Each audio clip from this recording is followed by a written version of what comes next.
Questions for Coach. What's his experience like today, getting to just practice in the Bengals facility, first of all? Well, I mean, first of all, it's great for us, if we get some inclement weather. We've had great weather, by the way, though, here in Cincinnati, Ohio. And this time of year, it's kind of hit or miss, but it's been awesome.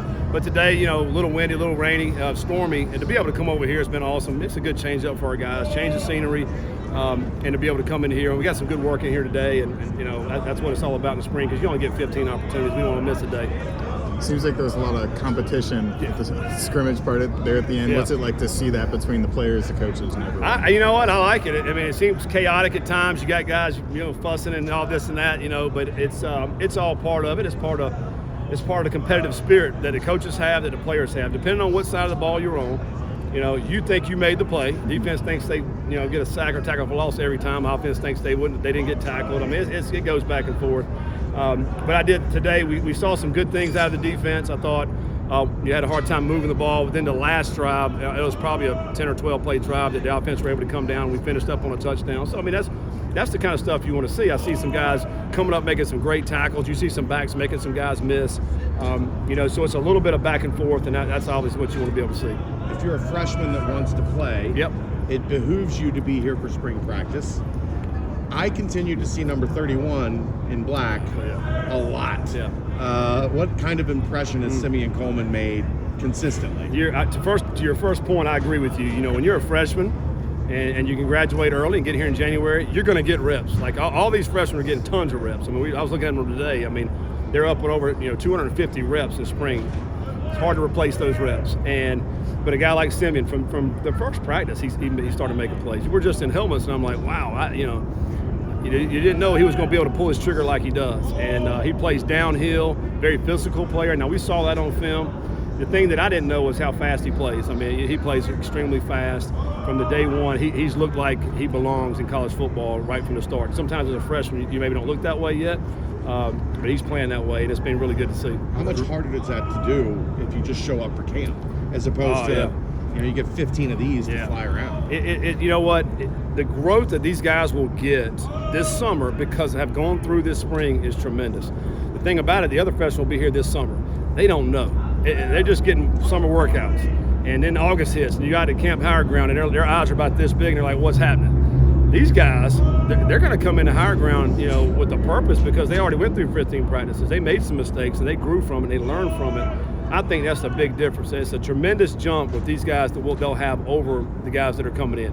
It just means the guys, when they come here, they're going to have to do a little bit of extra stuff and try to get as quickly acclimated as they can when they get here. Drogosh after a week. How about it? Mm-hmm. Yeah, the first time we went past, we threw him out there. He left the practice field. His arms from his shoulder to his hands were all bruised, scratched. He had blood coming down his elbow. I was like, man, you had never felt like this. He's like, no, coach. But he's gotten better. Every practice he gets better and better. Last practice had a pick down the field, about 45 yards down the field. A couple plays before that, he had a sack. So I think he's got a lot of ability. He's still learning a lot. He's never really played defense, and so for him every day he gets a ton of reps. This is great for him. He'll be another one of these guys this summer. We'll go back, study the film, have that in his computer, and then be a lot better as we get to Higher Ground. You were a quarterback. Does it help him being a quarterback? He can look into the eye and see maybe hesitation or a change of something. Well, I think by having played offense, he's gonna look at formations. He's gonna see tendencies. He's gonna see alignment and have an idea about maybe where the ball is going, if it's run or pass. It should give him a leg up on the guys just by having played offense, and certainly he knows the play calls now here, right? So that should give him a leg up as well.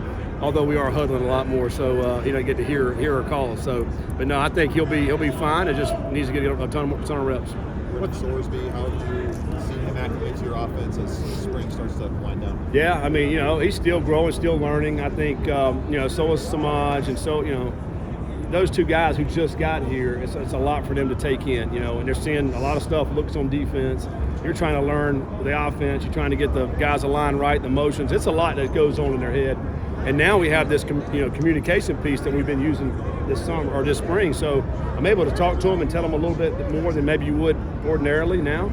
I think that really helps. But there's still a lot to learn from both of them. But they're doing good. They settled in. They both have great talent, and it's a great competition with Lichty and those two guys. What is that communication for fans that don't know going to give you this rest of this practices this year and in this season? Well, you're literally able to talk right to the quarterback as if you're standing right beside them. You've got a microphone that you're talking into. They have an earpiece in their helmet, and they're getting to hear everything you're saying. So you're telling them the play call as they're walking up to the line of scrimmage. You can say, hey, we're thinking taking the hitch right here, but if he's here, then we're going to look into the corner route.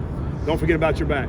That's the last thing they hear, and all of a sudden they're snapping the football. So it's in their head as opposed to you're signaling on the sideline, and now they have to just think all those things before they snap the ball. So it's really just a little bit of kind of a cheat code actually before you get up there. Are you really enjoying that? I like it, and the quarterbacks really like it. They really get a good feel for what we're thinking. So when we call a play, hey, we're thinking this, and so we're all on the same page. So it's very beneficial.